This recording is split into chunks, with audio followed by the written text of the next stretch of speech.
3, 2, go. That's all I say. Yeah, we'll do hey best friends and then I'll do the little. Okay. Welcome back to Truth Be Told. In 3, 2, I gotta get closer to this mic. Make sure you're close. Tested it where I've been closer, but remember I'm the loudspeaker. So That's true. I'm loud. 3, 2, 1. Hey best friends! Welcome back to Truth Be Told with Kyle and Dawn. Where we keep it real, raw, and just a little ridiculous sometimes. I mean, you wouldn't want us. Wait. I mean, we wouldn't be us fuck, I can't say that. We wouldn't be us if we weren't, right? Okay. I mean, we wouldn't be us if we weren't, right? If you're new here, hey, we're so glad you found us. If you're one of our regulars, y'all are the real MVPs. Before we dive in, don't forget to hit that subscribe button. And share this episode with your people, especially if ADHD is part of your world or theirs. And those 5-star reviews, they are seriously help more than you know. Yes, I heard it. With script as fuck. Those 5-star reviews, they seriously help out more than you know. So if you love the show, tap those stars, baby! Also, do you want to be featured on a future episode or just say hey? Slide into our DMs and head to tbtwithknd.com. We'd love to hear from you. Okay, now that all the housekeeping is out of the way, let's get into today's episode because we're talking about ADHD. We're talking about ADHD tips that actually work. And I'm grilling Kyle to see which ones he actually uses. Hated it. Let's go! Let's go! Oh my God. It's kind of a cheesy little script. I'm not sure if I like scripts like that. We're going to have to play with those kind of things. Okay. All right. I haven't started. I just stopped the recording for a second because I figured that's what we needed to do. Yeah, that was a weird, it doesn't feel like us. Yes. So I feel like we need to redo that and just be us. It's too scripty. Hey, if you're on YouTube and you like the first one, let us know. Let us know. If you don't, we would obviously edit all those little pieces, but thanks. It felt too sructed. We can do that again and say all the right things without saying that. So we just have to make sure we say subscribe, share, whatever. So, okay, let's start over. I sure hope we do. Here we go. This time we'll actually do it. It's going to be fine. Just looking at each other. 3, 2, 1. Hey best friends! Welcome back to Truth Be Told with Kyle and Dawn. We keep it real, raw, and sometimes a little bit ridiculous here, so hold on because you might get something out of it. Today, we're going to be talking together about ADHD because that was our best episode this season. Thank you guys. ADHD tips in marriage. And because of that, we're like, I think we need to play off that and just keep it going. So before we get into that, let's have you guys hit that subscribe button. If you enjoy the show, hit the 5-star review because that helps us out a whole lot more than you know. And make sure you are sharing it with someone you know who has ADHD, or maybe you have ADHD and you need to help somebody understand you a little bit more. In this episode, we're going to talk about some tricks that I use personally and some that I think are myths or not very good. The other thing I'd like you to do is if you can hear or picture yourself being on this podcast with us, or you have a story to tell, we want you to connect with us either on our socials or at tbtwithknd.com. Yeah. All right. So let's get into the show. All right. So we're going to talk about ADHD just in general first. So first of all, will you tell people, have you been diagnosed? And if not, what is your kind of self-diagnosis? Where did this come from? Okay, so here's some things, and I don't know if it's a clear memory or an incorrect memory because ADHDers struggle with some forms of memory, mostly short-term memory. I do remember a time when I was younger where my parents or someone, I know my sisters told me the word Ritalin, and I understood that it was bad. So I think my parents knew I was ADHD or had some idea. They just didn't let me I think know. A lot of parents in that day and age were told, oh, your kid's unruly, just put him on Ritalin. That was the thing. My parents didn't want to put my brothers in school because Dave would have probably been put on Ritalin. Yes, and knowing it now and the traits that exist that was within him in ADHDers, school. oh my gosh, yes. So, am I officially diagnosed? No. But when I was younger, that thought has always been in my mind, I'm different. Something is not right. I don't do things the same way everyone else does. I read a book. I have it here with me, ADHD for Dummies, and I kind of got it as a joke to be like, okay, fine, let me see if this is an actual thing and if I struggle with it. If maybe I'll find one thing in here that I think can help me. I read the first book, and in starting the first book, or the first chapter, it basically lays out all of the what are they called? Not symptoms, the indicators or struggles that some ADHDers have, and I had checked every box on the page, and that was when I was like, okay, I don't really think. And then I turned a couple more pages, and I'm like, okay, fine. So now I got to go get an assessment. I got to do all these things. The very next page on that book gave me, or somewhere down the line, gave me the answer I was looking for, and it was ADHDers typically do not have to be diagnosed.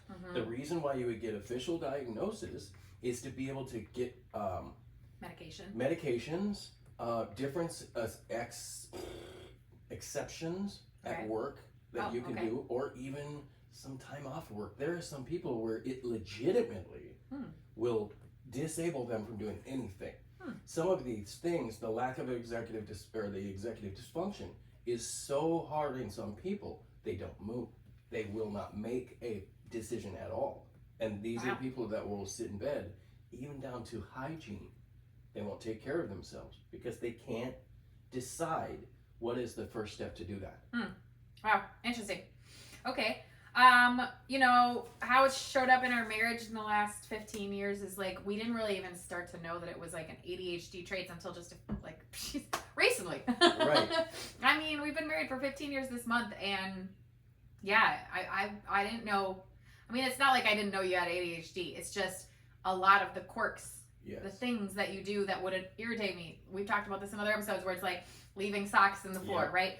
Just things like that is like, what the heck? And it would annoy me. Now it's like, oh, I get it now, and right? What I'm understanding, and we'll go into this in just a little bit, the socks on the floor or things like that were either reminders to myself, which we'll talk about, or that's the launch pad where I start all of my things or all of my day. He taught me about the launch pad today, and I was like, wait, what? It's insane, man. Stay tuned, because we're going to talk about that.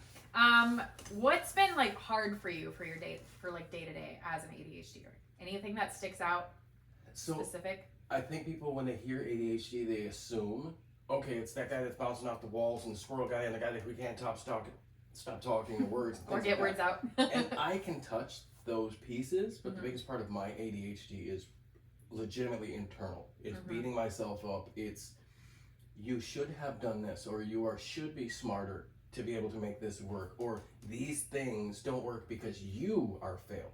Not because this piece is actually broken, it's because you're broken. So before we go on any further, actually, because you said the way that I am, I want you to describe this, because you told me that every ADHD person has a different blueprint.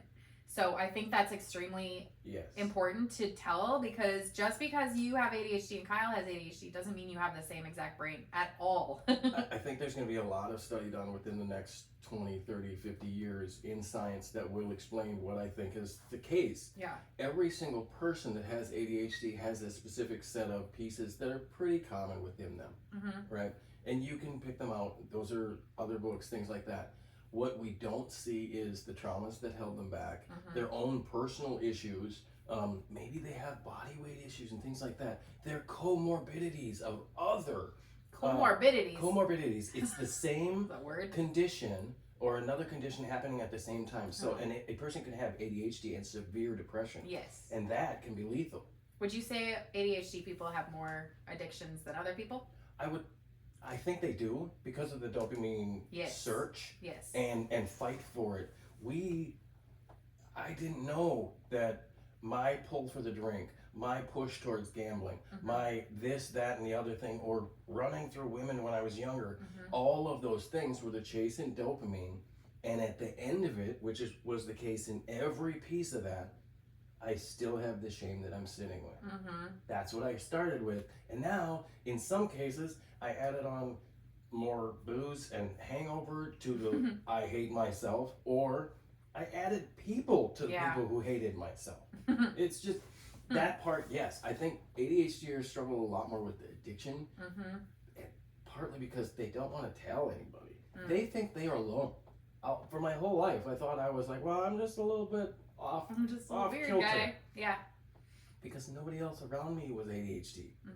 And now that I have this eye-opening stuff and looking at the quirks and going, like, fucking everybody around me is ADHD. Oh my God, there's so many. Especially if you're an entrepreneur, Oh my you are gosh. most likely ADHD. I'm not. Well, I think I have some traits, but I am not. Yeah. Like, whatever. All right, so now we're gonna move on to like tips and tools. Okay, so I want to talk about. Let's talk about time blocking first. What is that, and do you use it? The way I define time blocking is it's kind of putting something that sucks in between two things that are great. Okay. Okay. So I have 20 minutes of editing the podcast. Let's say I have an hour worth of editing the podcast after this. It's not super enjoyable to me. It's tedious. Yeah. The way I do it is time block. Hey, I'm going editing. I'm going to do this until, let's say, an hour from now. Regardless of what is happening with that episode, I stop. Because what I know is if you don't time block, you'll get into this mess and you'll go into hyper focus, and I will do that for the rest of the day. And you've seen that with my writing. Which sometimes is not a bad thing. Hyper focus is not always a bad thing. But I'd like to teach people that you can kind of hone or aim your hyper focus, and with this tip of time blocking, if you can really curve yourself into being better at knowing that or having the timer when you're time blocking, which is setting out that one piece of time, working on it for that, and then stopping. And then what do you do in between? You go do something that gives you dopamine? Dopamine task. Okay. On that part, like if I'm editing this, maybe I'll ask you, hey, let's go out for a walk. Because I need vitamin D to replenish myself. I've also been in this dark room by choice, because that's how I get to a hyper focus mode. And then I need to come out of it. Now, the time block that I'm going to use for editing the episode is going to be an hour, maybe 90 minutes. The time block that I use for the dopamine might be about 10, 20. It's going to be much smaller because I want that quick deep dopamine rush. And guess what? I got to get back to editing because something needs to be done. This can be used a lot in corporate environments and things like that with people just putting that down and really getting a rigid schedule. We thrive a lot on routines and structure, but we absolutely hate routines and structure. Yeah, notice that. So I found if you build a routine, it's yours, bud. You made it, so you can't really fall back on, well, this is a failure piece. Then readjust. It's your routine. So if it doesn't work, it doesn't work. Okay. What about alarms and reminders for everything? Good or bad? So here's the deal. It's the duality of ADHD. I hate reminders or someone else telling me something He to really do. does. Even if it's... Even if he tells me to remind him. Yes. Hey, he did that on Friday. Hey, remind me on Monday to do this thing. So what do I say on Monday? Hey, you got to do that thing. And it's like, and I'm like, you told me to remind you. What I want you to do, if you could, and I apologize for that, but that noise, it's not. It's what is automatic. that noise?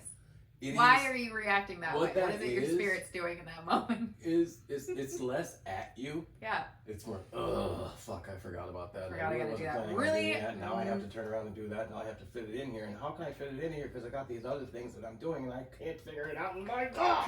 Can I say, you know, for me, he has this problem with multitasking a lot of things in one day. Like, for me, if I was like, his stuff right now, let's say today, you know, it's the task of editing the podcast and maybe writing some pages in his book. To me, that's like, okay, I can do that. To him, it's like, I can't do all of it. Like, today is about the book. How do I also do, it's not like you can't. I know you can, but I'm understanding your brain is a little more like, no, this is on my docket today. Like, how am I also going to get this in? Like, so. And especially if, okay, let's think about this very situation. Friday, I said, please tell me about this. And I was serious, 100%. I was great. Saturday, the rest of Friday, all of Saturday, and the next of Sunday, my brain has just been going. And it's been working on this and that and this and doing the LLC, doing these things and doing that. So on Monday, when we come back and it's like, hey, bud, remember that thing you were going to do on Friday? Fuck. Yeah. Now I do. And that's what it is. It's never against you. Yeah. It's against me. And it's also, you know, I get ideas and things in my mind all the time where I'm like, this is how it's going to go. But I didn't tell you that. And you have different ideas in your head of how it's going to go. So then when I come over to you and we have a discussion, then it's like, whoa. We're not against each other. We just have to compromise and figure out which route we're going to go. So figure out where we're going. Yeah. And maybe for me, oftentimes I'll ask you to do something and it doesn't mean right this moment, drop everything you're doing and go do it.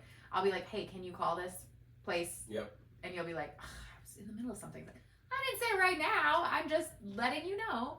In that moment. Put it in your docket. In that moment, my brain is absolutely like, well, do it now, or you're never going to do it. And that's true too. Sometimes for ADHD, like, y'all just gotta get it done. That's the 5-second rule. It really is, and some of it is okay. I like to have lists by me. Lists and reminders are required. I don't like them. I don't want to have them, but they are required because it is the reminder as I'm going through. If you look where my idea notebook is right now, where is it? Well, I think it's right behind you. It's on my launch pad. The thing I just described to you. It depends on which notepad we're talking about. Yeah, There's one behind you too. my idea one is this one that says notes and it's long. And it's we're gonna get to the launch pad in a second. Okay. Yeah, I'm kind of leaning into that's the fourth one. We're on the third one, which is now we're gonna talk about body doubling. I just learned what this was last week. You just told me. So tell people what that is. Body doubling is the times where you're like, can you fucking go away? Because I've been in the same when you say it to me. Yeah. Because I've been in the same room as you all day. Or yes. I've been kind of trailing you. He kind of does. It isn't that I want to follow you around all day. It is that I sometimes need someone to sit with me. I don't need you to do my work. You're just feeding off the energy. Need an energy in the room to know that someone is there. And if I'm working, it helps you feel like you should be more productive in the work as well. And if you really want to do a deep dive onto it and get into therapeutic type stuff, it's absolutely because I didn't have that stuff as a kid. So I always wanted to feel the safety of someone else being there. So I get it, and I understand it, and I understand the motivation, and that's why sometimes I just have to say, yeah, it's okay. I'm just going to be right here. You don't have to pay attention to me. You don't have to look at me. I'm just going to be right over here. Sometimes he literally will just stand behind me like, I promise I'm not standing over you. I'm just standing by you. I'm working. I'm working in your area. Yep, and I've learned that. It's a body doubling thing. Okay, now having a launch pad area for your keys, your wallet, your phone. Tell us what the launch pad is. I only figured out about the launch pad like a couple of weeks ago. I think on our cruise I started learning about some of this ADHD stuff. And he was reading a book, that's why. In one of the books it talks about the ADHD launch pad. I'm like, what the fuck is this thing?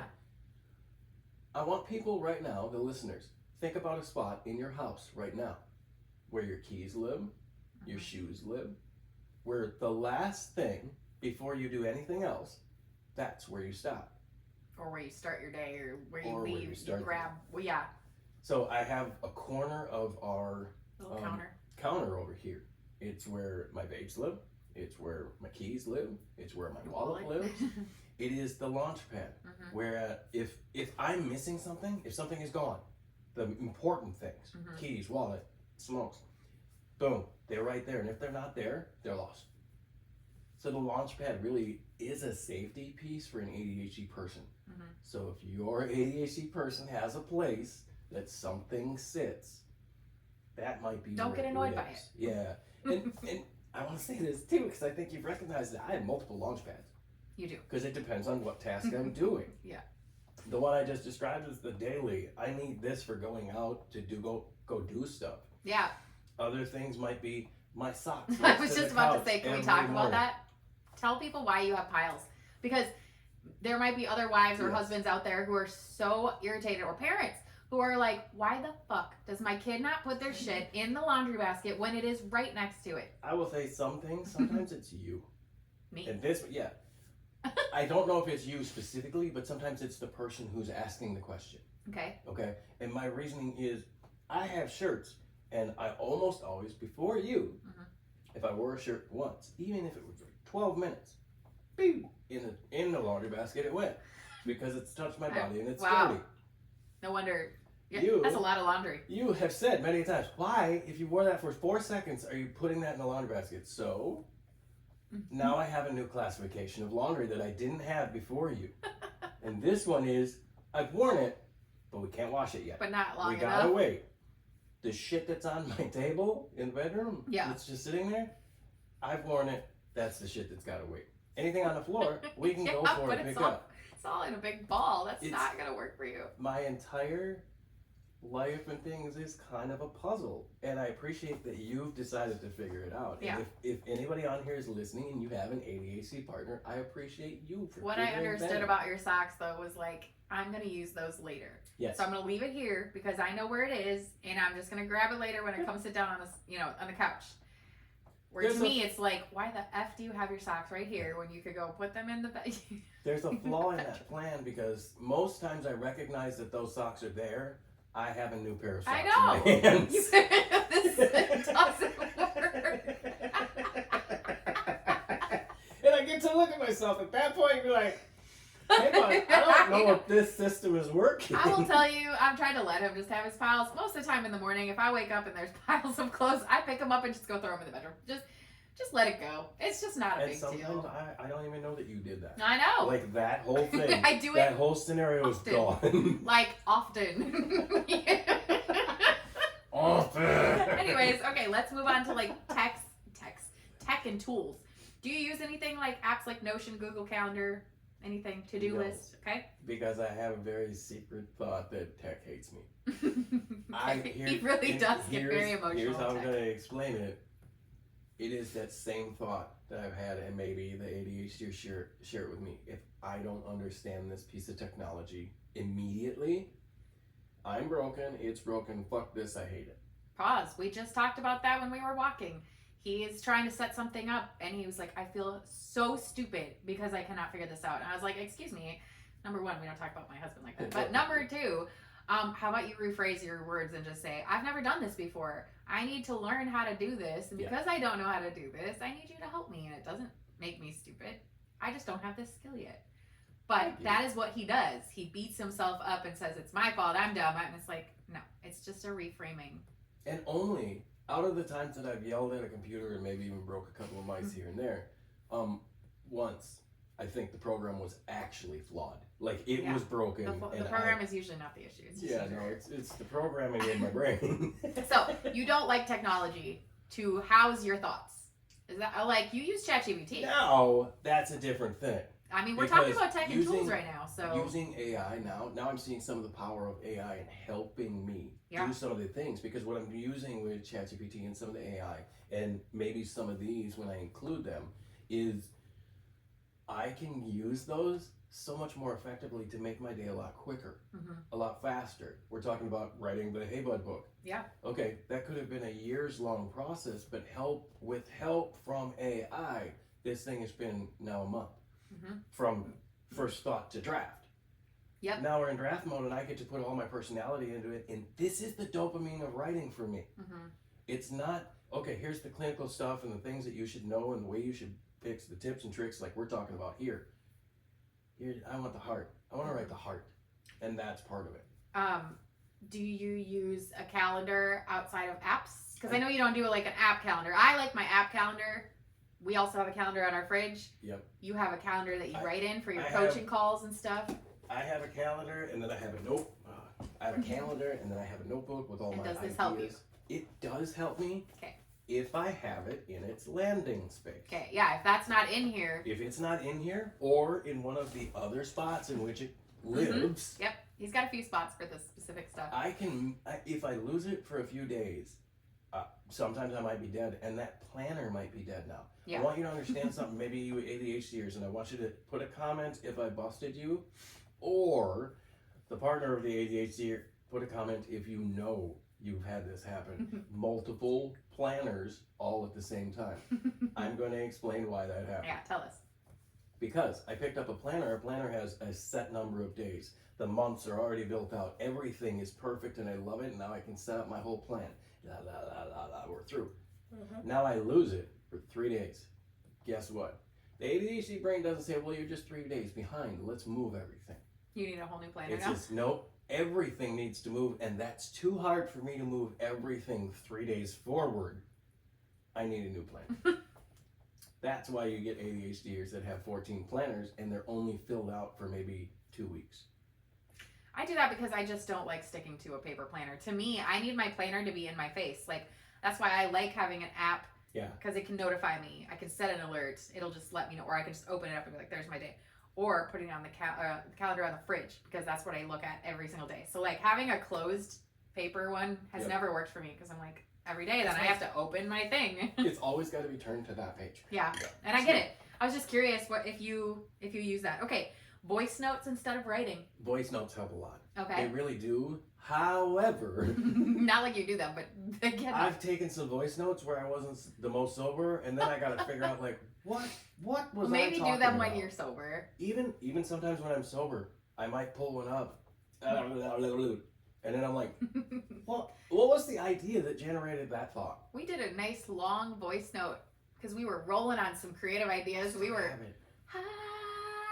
hi, and we were enjoying ourselves having this conversation, and we recorded this whole 2-minute long. I have it. Oh, you have it. I've never listened to it. We're actually gonna play that at the end of this episode. I don't remember what it is. No, I don't. But voice notes can definitely be helpful. Would you say voice notes instead of writing for some people? It would be dependent. Again, this is that ADHD blueprint or fingerprint. Yeah, we're kind of giving you ideas for everything. It would be much different. Yeah. Because there are times where I absolutely have to write things out, and you maybe even heard me, or when we discuss things. You do. You'll be like, hold on. Because it's got to be analyzed and thought about. And really, I want you to know what I'm doing. When I have a voice note, it's just like, oh my God, I just had a thought. Let me get it out of my brain. Done. Yeah. It's like the draft to what you're going to write later, if that makes sense. Do you use timers like the Pomodoro method? I don't know what that is. Okay, the Pomodoro method actually surprised me, and it was one of the things from the book that I was reading, the ADHD for Dummies. And a Pomodoro technique is 25 minutes of work, much like I just said, kind of like the time blocking, but it's an actual timer. Okay. Some of them will flip or do something that will bring that dopamine. Oh, okay. And then you are notified. It's an actual thing. The Pomodoro is an actual thing. The technique is a 25 minutes, specifically it's 25 minutes on, 5 minutes off. Oh, okay. Or taking that piece. Yeah. There are some Pomodoro timers that you'll find on ADHD that they'll move, they'll rotate, they'll do some things that are cool. You've never really used them, yeah. But with that thought in mind, I start doing some better time blocking and things like that because I'm like, okay, just today, I want to write. You did your live while I was writing. I did the writing. Okay, now I got to pull out of that box. What did we do after I got done writing? We went for a walk. Yeah, we went. I was like, what did we do? We went for a walk. And then I can come back in, and before I can get back into this writing, hey, babe, what's the next thing we're doing? And then we decided to do the podcast and get that done. Because otherwise, I'm going to fall into a black hole for a little while. And you're not going to see me. Yeah. So doing this is effective. And, hey, bonus tip, doing a podcast is a real big dopamine rush. So it really helps me feel like not the editing part. But you have to bargain with yourself in those spots. Oh, that's good. Yeah. Where I do literally sit with myself. Hey, man, you know, sometimes you sit down at your desk on a Monday morning. God, there's so much shit to do. Here's how I do it with myself. Okay, yeah, you're gonna have to do the editing, but remember, you just did the fun stuff. Yeah. So now you have to go through this stuff, and guess what? After you're done with the editing, I'm gonna smoke a little dope. That gives me my dopamine, my and reward. maybe yours isn't something like that. I mean, we aren't pushing you to go have a drink or a substance. I could easily go take another walk. Take a nice walk, or go do a chip and putt, or go play your video game, or watch a show or something. But you get a little dopamine rush at the end. It's like a reward. So even I do this for myself. It's not even just an ADHD thing. There's a lot of menial tasks that I have to do every single day as a content creator. You guys don't even realize the boring shit we have to do. Yes. The editing itself is just like the longest part of what we do. And I don't want to do it either. I just want to get on there and sell things and talk to people. Yeah. But and I want to do the fun stuff. But yeah, having that reward after, knowing that okay, after I'm done with this for the next 2 hours, what do I get to do? I get to go and do this. I actually beat myself up a lot when I was younger because it was, what are you, a baby? You need a cookie when you're done with something? You want a little candy? Yes! Yes! Yeah. My freaking brain needs it. I'm sorry. So stop acting like it's a bad thing. I think that's what we're trying to say is it's okay if you need a reward. Yes. Find a way to get yourself through those tasks. And unfortunately, there's no way to push through except to just do them. Because we talked about the predilection or the prevalence of addiction in ADHD, find good rewards. Yeah. I know what I said. That's why I'm like, don't push yourself to substances, but I'm a medical marijuana patient Yes. here, and that has been diagnosed for a different condition, but it has assisted me in ADHD. And Right. that's something I do want to say about this. I want to touch on it. Yeah. Cannabis has helped me. Yeah. That's one of the pieces, probably the first step that started with, hey, wait, this is not always how your brain works. It kind of calmed your mind. It kind of put an opening in there, and whether you like that or not, I don't care if you smoke weed or not, but I do. And no judgment. I'd rather you see me for the patient I am, and not the stoner you think I am, because I've got a car. Because that's also just a stipulation too. Like people just think because you smoke weed, then you're obviously stoned 24/7. Look at you, you're stoned right now. No, he's not. It's okay. Like people can smoke without having it control their entire lives. But something with addiction and ADHD to kind of take note is like it is a substance, and you could get addicted more easily if you have an ADHD brain. Would you agree or disagree? Yes. Okay. I think there is an opening and I don't want people to come for me, and they won't. Because if you look at it, if you looked at the scientific research and things like that, I think you would see that a lot of ADHD people have struggled or have had thoughts and struggled with addiction or addictive type behaviors. Yeah. Because remember, we're talking not just about addictions, going to get drugs, things like that. What about binge eating? Could be what about other shopping? Yeah. I mean, that may be they're just more, allowed. So we don't think of them as addictions, but they are absolutely addictions. I'd be really, really surprised if not every single one, but not a high majority of professional gamblers and problem gamblers are ADHD or significantly ADHD. Yeah. And run down that comorbidity of depression and anxiety and other pieces that go with it. And that's why we lose a lot. Yeah. Okay, so we've moved through some tools, some tips, some tricks. Let's talk about just like your mindset and mental health. So you talked a little bit about giving yourself grace because you like to use the should have a lot. So I legit didn't know until I went to therapy with that Jessica lady. She's great. And please, if you would be willing, go to therapy. Go to therapy. Therapy is so dang good for anybody. But anyway, speaking to her, that was where the should have. She said, "You're should having all over yourself." And I laughed my ass off, and I'm like, "What do you mean?" And she goes, "You continue to beat yourself down for things you never did, things you don't have to do, and probably things you never should do. But you should have done that." Just like I talk about the tech and things. Yeah. Well, I should be smarter. Who said that? Exactly. Why I looked at you like, excuse me? Who told you that? Who told you should be smarter to do this? That's me. My brain thinks that we should be Nobel laureate scholars and like just so how do you speaking on combat massive that? stages. I combat it by going, hey, wait, let's look at the things we actually have done. I didn't have the greatest life going up because my brain didn't let me. Yeah. I saw everything dark. So to be able to dig out of that type of space and not end up like some people that I went to high school with and I went to places with, to be able to survive that and then be able to tell people how to do it. That's where this biggest thing is. So what have I done? Really turn around and face it and challenge the truth of it. That's the piece that really people have to dig into. And giving yourself grace. After we started doing that, I'm better at it now. Anytime my brain says, well, you should have, really, explain. I'm a logical dude. We figured out I'm a green personality. All of my brain wants proof. Yeah. So prove it to me. If you can't prove it to me, then it's a lie. You ask your brain that? Yes. And that's one thing. You guys can think this is woo-woo and crazy, but I hope some ADHDers will hear this and go, oh my God, that's how I do it. You get in there. You gotta fight. Talk to all the voices floating around. You got a lot of tabs open. Talk to one of them. Let's open one up, explore it, and then actually close it. Because until we start closing those tabs, we're just gonna keep hearing the chaos. Yeah. Now, other things, I've talked about cannabis. There's some supplements. There's physical things you can do to help yourself out. But the real hard part, and especially for me, started in that brain space. Yeah. And it was getting into a boxing match with my brain. The other piece. Oh, I like this part. And that's some of how I've been able to adjust my brain is focusing on progress, doing things, making things happen, 1% succeeding, changes. Rather than perfection. I need this completely done exactly the way I want it and only the way that people will accept it. Because at the end of the day, the problem isn't my focus, my determination, it's my brain. It's my belief that I don't have value to anybody else.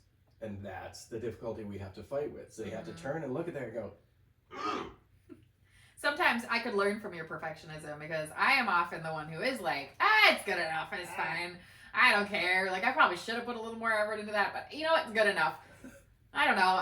I've kind of just gone that way, and I've always been like, you know, whoever's meant to see this is gonna see it, or you know, believe it, or whatever, read it. So. And that part of you has kind of rubbed off on me and helped me in some of those ways, and I've seen that with some of the content art I put up. Yeah. Oh, when I just let my brain go, people really like it. Yeah. So it's. How about breaking big tasks into tiny pieces? Is that a thing that can help you? I do love that. I used to do that with work all the time, and I didn't know that it was an ADHD thing and that you were doing it. I thought I was just a genius because I'm like, okay, work sucks and I hate work. So if I just get up and get through briefing, then I'll get to the floor. Everything after that, it doesn't matter because shit'll just happen. That's how my work used to be. Then something will just happen. And if things didn't happen, okay, well, I just got to make it to lunch. And lunch is never really that far. Really, it was first break, lunch, last break. And that was how I segmented them. Instead of having an 8 or 12-hour day. Oh my God, I have till 5 a.m. Which is the reason why I would call in many times. Like, or come home early. Yeah. You didn't make it. Not all the time, but a lot of times I did. But that's interesting. But that's how I broke it up. It was getting to work. That was my first piece. Getting through my briefings in the first part of my day. Getting my first break. Let's get to the second break. Let's get, oh look, it's the end of the day. Yeah. So for someone who's just working on something, again, moving those things like the Pomodoro timers or time blocking, it is going to help you kind of segment these things and break down big, huge tasks and projects into one little spot. Let me just do this 5 minutes of this. Boom, I'm done. Dopamine. Oh, let me do 10 minutes of this. Boom, I'm done. That 12 hours worth of tasks that you thought was going to happen, actually only ended up taking 10. Because you pieced it out and you were able to get it, and it's good. And then we'll talk about this last thing about creating dopamine boosts because, like we said earlier, and maybe some of you caught on, that ADHDers like don't get that little dopamine burst. Legitimately lack it. Yeah. There's a piece, and I don't have the science on it, and maybe somebody does, but there are pieces within our prefrontal cortex that haven't developed the way they're supposed to, or they are overdeveloped, and there are reasons why that happens. That's why I say an ADHD blueprint, fingerprint is different for each person, because there have been pieces that have happened to you that never happened to me. So the way you formed your prefrontal cortex, because that's the one thing they've figured out, is that's where a lot of this difficulty lies, or the difference. I don't think there's even a difficulty, because my brain operates in some ways faster and better than yours in some areas. Yeah. Because of this, I think. Yeah. So the reason why it's so different between each person, and why everybody keeps saying maybe ADHD is a trend and people just think it's cool. Yeah. No, it's different for everybody else because everybody else is actually different. Right. Right. How do you mentally reset when you're overwhelmed? There's multiple. I will say this. You know how I used to do it? Give me a shot. Drink. Give me another shot. Give me 4 shots. Let me go to sleep. Yep. Don't deal with it. Don't deal with it at all. That was the old Kyle. Yeah. The way I deal with it now is cannabis. A lot internally. Yes. You will do cannabis. Yes and no. That's your, I would say that's a go-to thing to grab if you need like an outside source. Yes. But if you're overwhelmed, what are kind of things do you do internally or without a substance? Whatever I am doing, I stop. Okay. Right then. I need to get up. Yep. Because just getting up creates some dopamine. And that will change the mindset, because the goal is to change the mindset. My mindset is shit right now. It has to be.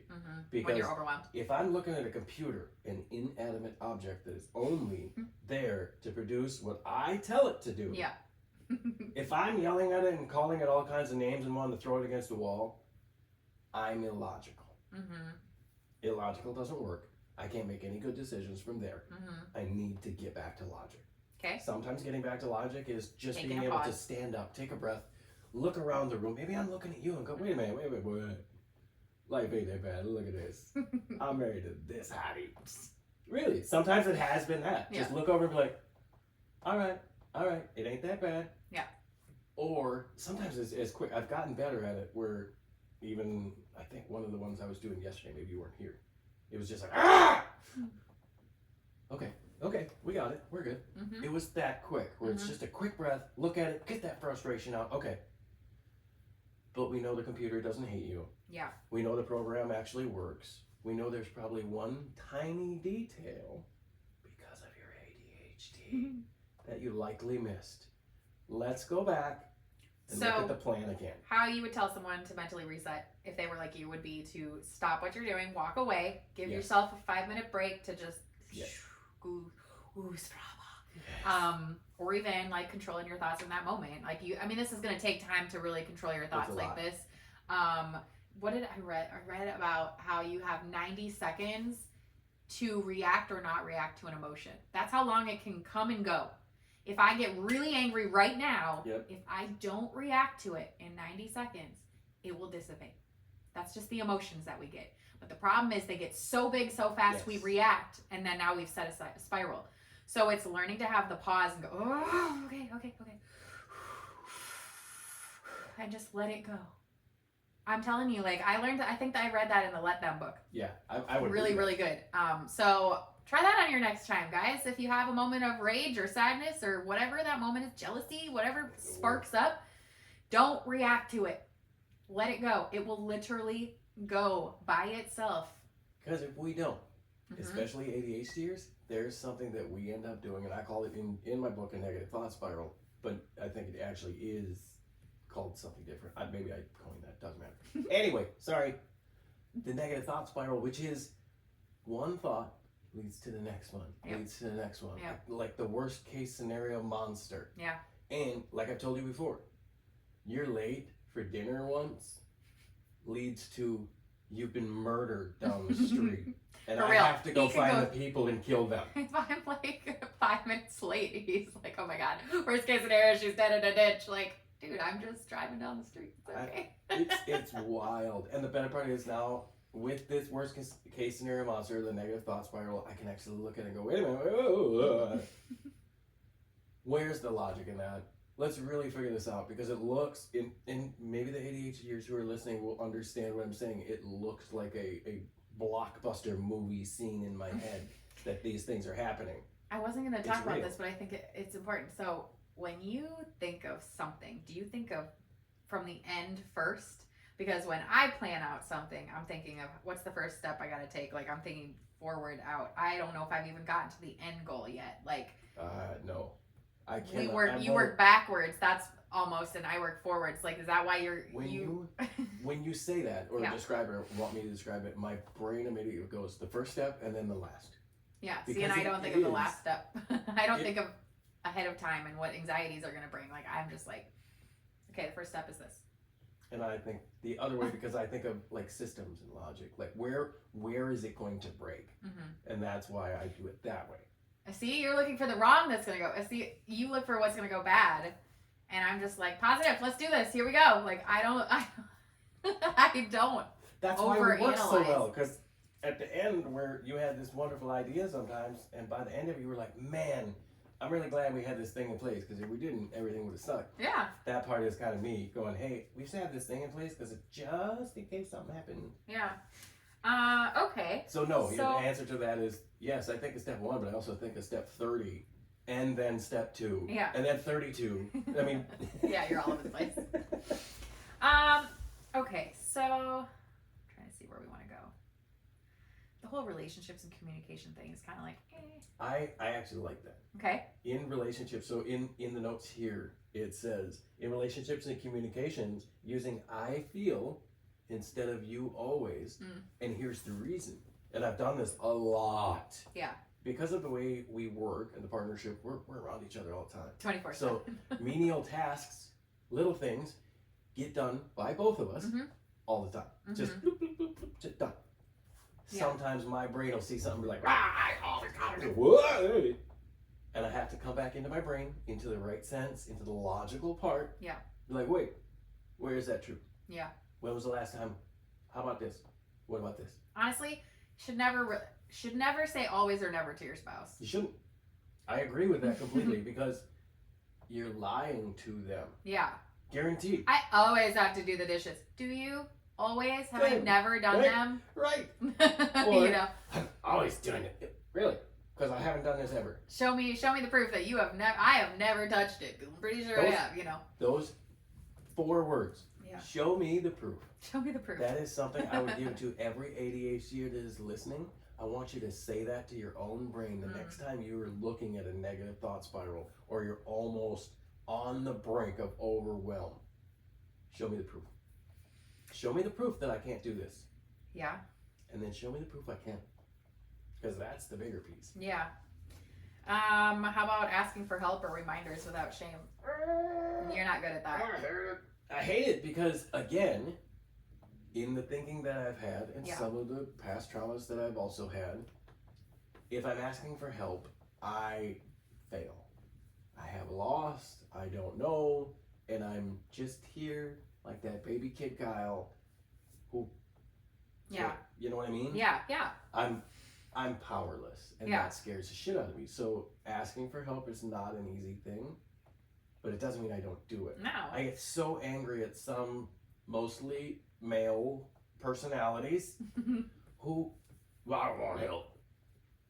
Why do you want to sit and shit? Right? Why? Yeah. When help is right help there. Does not mean you're weak or that you're broken or that you don't. It just means, hey, I've never learned this skill set yet and I want to. That's all asking for help is. Or it's like, I literally cannot do this on my own. And it doesn't mean you're weak. It means there's power in numbers and support is needed. So reframing it to be like, it's me, I'm the problem. Like, no, how about you just don't have that skill set or you need help? You just need someone. It ties back to the lie inside your brain that you're different. You're broken. You are completely different from everybody else and no one will understand you. Yeah. And that's not correct. I've found so many people that have the same brain or similar brain style as me. We might be the majority, guys. We're taking over. Let's wrap it up with this. Kyle, what is your, I hate that I said your word. Yeah. I hate that I said your name. I'm so sorry. What's your, anybody else, side note, anybody else hate saying your spouse's name? I was reading it and I said it and I was like, bleh. Okay. Babe, what's your favorite ADHD hack of all time? If you could give somebody one that you learned over the last few years. Anything that pops in your head that's really helped you, whether it's a mental trick or a physical trick or, I know, I put you on the spot with this. I mean, there are a lot of things. I think it's the exploration of the brain. Okay. And really, the overall knowing.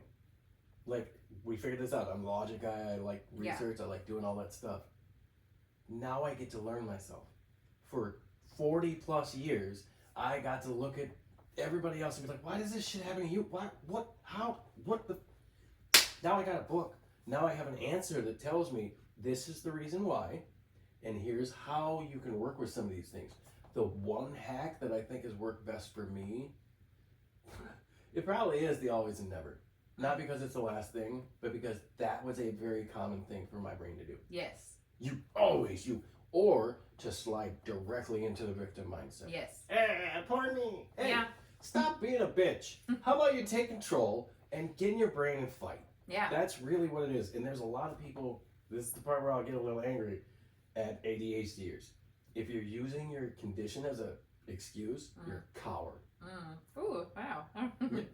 Because you just refuse to fight. Yeah. I just give up. Yeah. And I understand there are extreme cases, and I am not talking about those. Right. What I am talking about is people who, once they got the label, decided that was their life. Right. Doesn't have to be like a life sentence. No. Like, you can still operate a very fully functioning life. I mean, literally, the entrepreneurs of the world are probably all ADHD. Yes, at least a piece, because they had to think outside of the box. Yes. And that's one of our greatest traits. Yes. Is that we can see things that people legitimately cannot see. When we're putting things together, they don't understand it. I've done it a couple of times in when I was in the government. Just put a system together. And they're like, I don't understand what you're really doing. And then you click the last piece in place and they're like, oh, that's what we needed to do. Yeah, I've been looking at it the whole time. While you were talking, I just wanted to ask ChatGPT one question while you were, because I was wondering, an ADHDer has what I call a supernatural brain, okay? So they have all these like little quirks and things, but they can be also gifts. So I just asked ChatGPT to tell me what ADHD supernatural powers versus a neurotypical brain. And it said, hyper-focus mode is laser beam vision. This can be amazing. Yes. He already told you there's some bad things with hyper-focus, but it can be great. An idea storm, creative channeling. Okay. You guys are great with creative channeling. Yes. He's also great to bounce ideas off, which is why he's helped me build my business, because that's one of my favorite things to do is to be able to look at a situation, something or else, and go, hey, have you thought of this? And somebody go, no. Look, awesome. That's why I'm here. That gave me purpose. That's the reason why I'm standing in front of you. I love that stuff. Sensory superpowers, intuitive energy reader. Okay, feels everything. I think she can tell you, and anybody who's been around me for a while, dude, if you're off, I'm most like the first one to be like, hey, what's up? What's going on? Oh, you all right? And sometimes I'm just quiet because I just don't feel like talking, and it's like, are you okay? Are you okay? Are you okay? Sometimes it may be an energy that shifted within you. Yes. You don't even know. Oh, yeah. And totally. that can frustrate me because with the intuition, at some work functions or even in some relationship things, I could look at you on day one and go, this is what's going to happen. I did it with one girl. Oh my gosh. Oh, can I tell that story? Sure. It was hilarious. So I wasn't a great guy with some girls and dating this girl, and she had someone she was attached to at that time. And I said, well, here's the deal. I'm going to tell you straight up right now. As soon as he finds out about me, he's going to ask you to marry you. Huh? No way. We've had such bad times. A few weeks later, he finds out and she got a ring. Telling people, it's the intuition, it's knowing, it's that part that I'm talking about where I don't see step 1 and 2, I see step 37. Yeah. And I go straight to 37 because I don't have time for bullshit. Well, that's the next one is time traveler brain, a quantum jumper. Yes. Not the best with linear time, but ADHDers can jump from past to future, 10 different tabs in their brain like a time wizard. I think that's the one piece, you asked the ADHD trait that I love the most. It is that. I can legitimately, and I have the picture of young little Kyle here, I can legit sometimes go right back into those situations and feel the feelings, be there. Dang. You guys have crisis clarity, chaos commander, which says they often thrive in chaos, deadlines, emergencies, fast decisions. They're on. Procrastinate till the last second and become superhuman. That is also okay. If you're a master procrastinator, I want you to put something in the comments or say something to me. Well, there's not. If you're on Apple or Spotify, there's no comments for you. But you can go to our YouTube and drop some comments, or go to our channel or anything like that. But we want to hear from you. And I'm going to call you out because procrastination is really just legitimate fear of success and failure. You procrastinate so hard that you do the thing so fast that at the end of the thing and you turn in your project and you're like, it's okay. I didn't do my best on it anyway because I had to rush. Well, who made you rush, bud? You did. Yeah. That's the reason. You always give yourself a little bit of an out to be able to, well, I wasn't really trying. Yeah. I guarantee you, if you turn your ADHD HD on, you could do so many things that you wouldn't even understand, and you can do them 99% better than most people around here. Yeah. Because you have the perfectionism, you have the will, and you have the hyper-focus to be able to do it. The problem is most of us don't have the belief in ourselves to actually do it. Yeah. Well, I'm going to wrap this up, guys. I think this was a really good conversation. I hope you got something. I think it was great. If you loved this, share with a friend who has ADHD or loves someone who does. Send us your favorite ADHD hack on IG or TikTok, and maybe we'll try it in the future episode. Yeah, if you don't follow our TikTok and our Instagram, I'm going to be better with posting. I'm so sorry. But go to the TBT with K&D. That's where you're going to find our show on Instagram or TikTok. But as far as our socials, they're already in tbtwithknd.com. And if you don't follow all of our socials and YouTube and everything, I'm probably going to cry. I'm so sad that you wouldn't. Don't forget to subscribe, leave a review, and tag us when you listen. And we'll see you next week. Bye, buddies. We love you. I love you too. Bye-bye.